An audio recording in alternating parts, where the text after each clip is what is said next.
Bienvenue sur Africa 24 dans cette nouvelle édition du 12-15. Voici les titres de l'actualité. Là, en Libye, Saïf Islam Kadhafi a décidé de présenter sa candidature pour les élections présidentielles de 2018. Le fils de l'ancien leader libyen Mouammar Kadhafi s'engage ainsi dans la bataille électorale avec un programme doté d'une vision politique, sécuritaire et sociale. 460 000, c'est le nombre d'électeurs nécessaires pour être élu député national lors des prochaines élections en République démocratique du Congo. Des chiffres imposés par la nouvelle loi pour les législatives nationales. Un grand défi attend donc les différentes partis politiques qui ont déjà commencé à se mobiliser. Et puis en Côte d'Ivoire, un groupe de 25 femmes travaille sur une application mobile pour lutter contre le harcèlement envers les femmes et les jeunes filles. Cette application sera effective en juillet 2018 et servira de plateforme pour dénoncer ces pratiques et soutenir psychologiquement les victimes.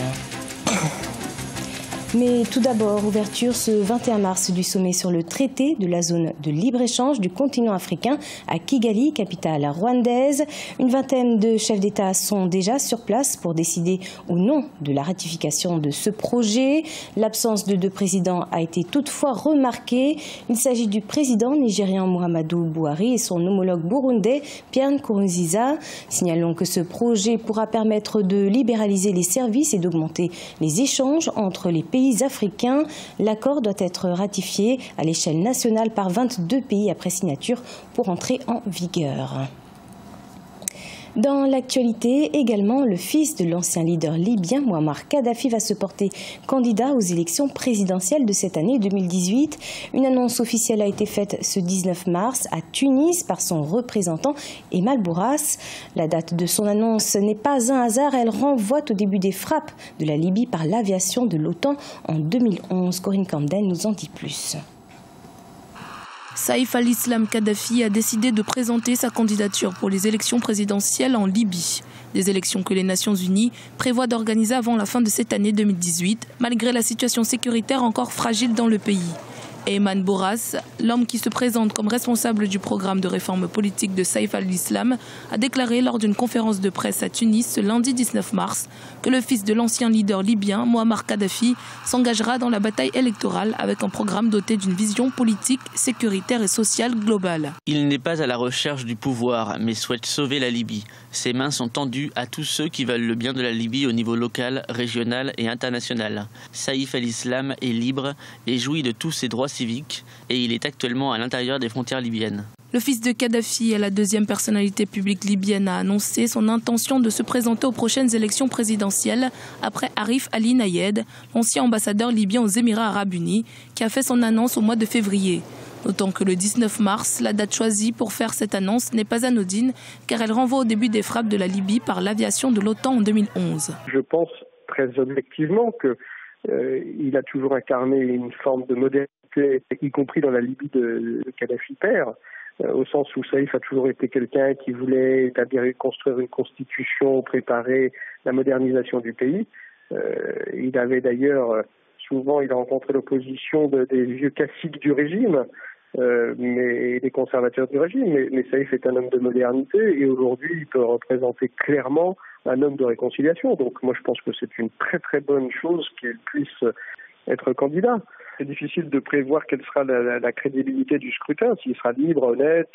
Mais si c'est un scrutin libre, honnête, je suis profondément convaincu que Saïf a toutes ses chances parce qu'il incarne pour beaucoup de Libyens encore la possibilité de revenir une fois de plus à une pacification du pays, une réconciliation du pays et un retour à la normale, si j'ose dire. Saïf al-Islam n'a pas fait d'apparition publique depuis sa libération en 2017 de la prison de Zintan dans l'ouest de la Libye.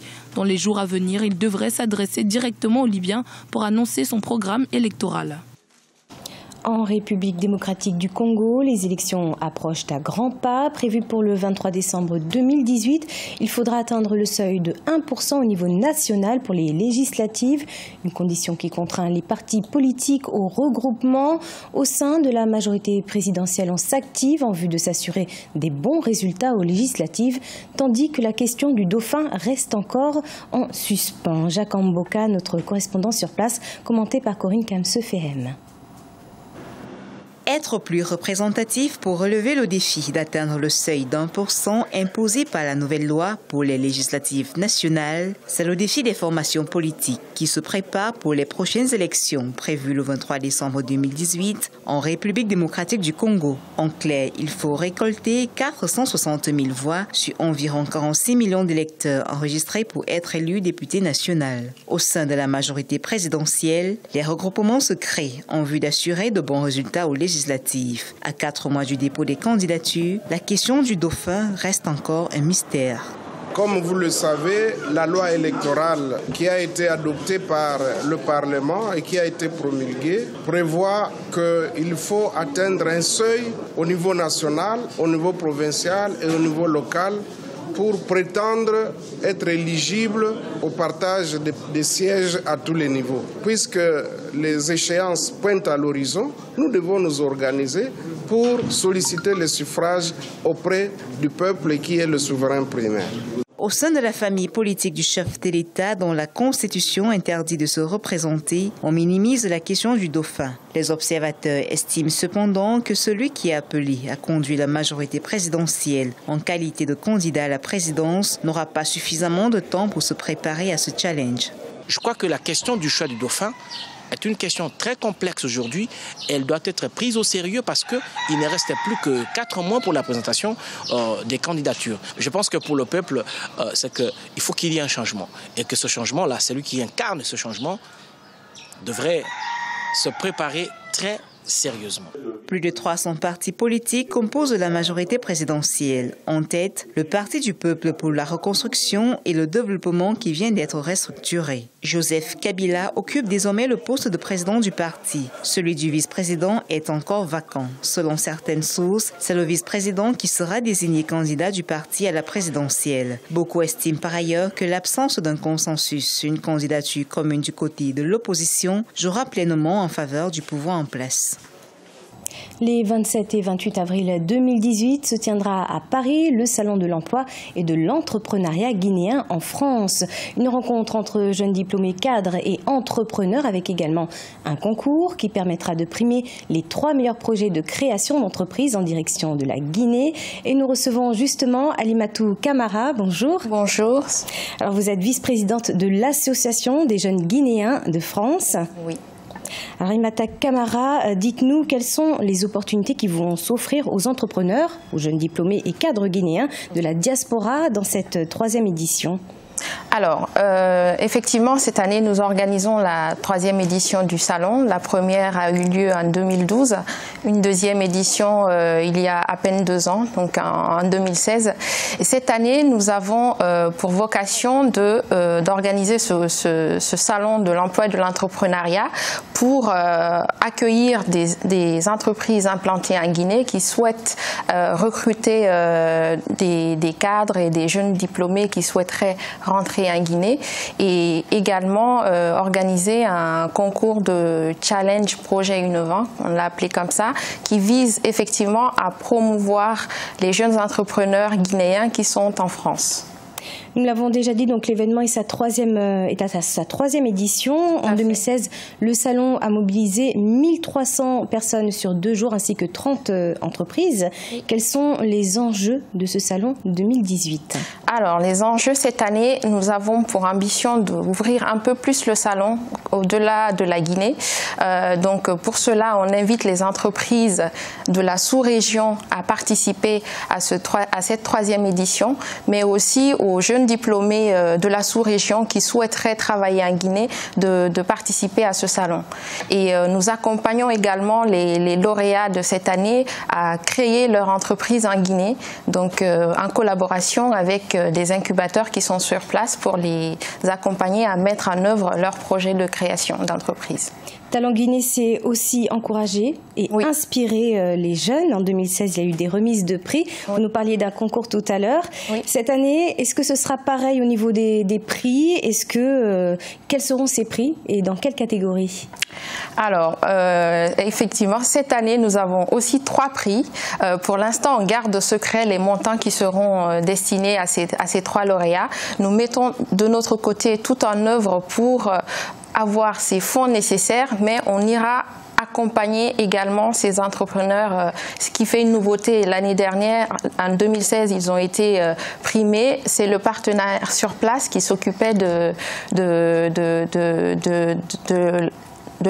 suivi.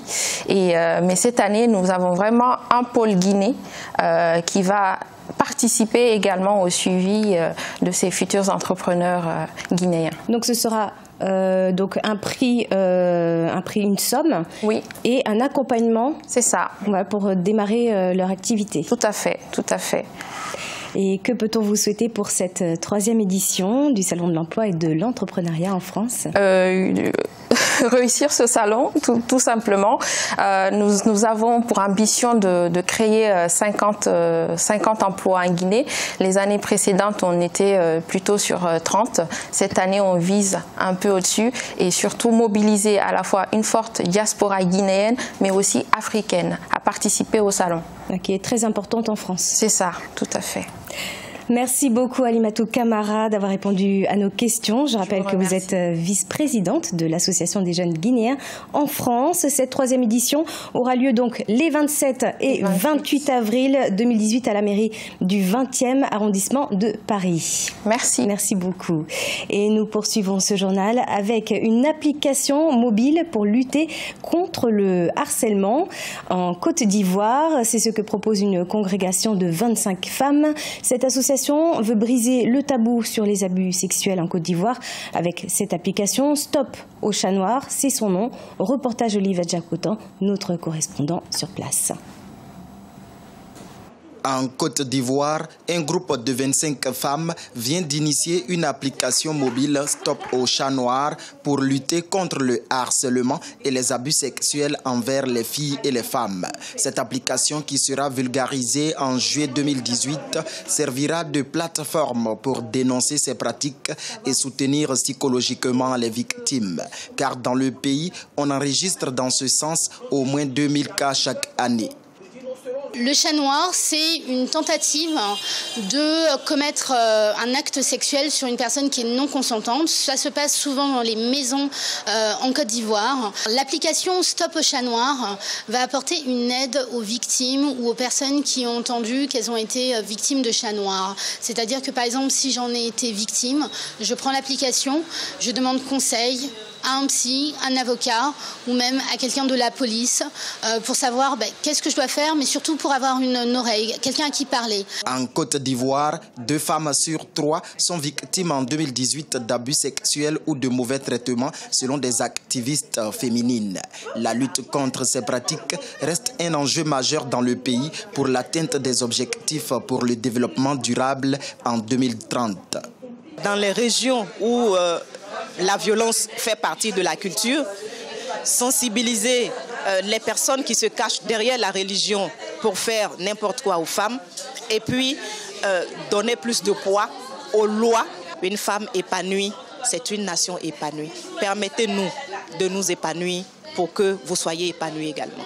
De 2012 à 2015, la Division des droits de l'homme a enregistré volontairement dans le pays près de 1000 cas d'abus sexuels commis exclusivement sur des mineurs.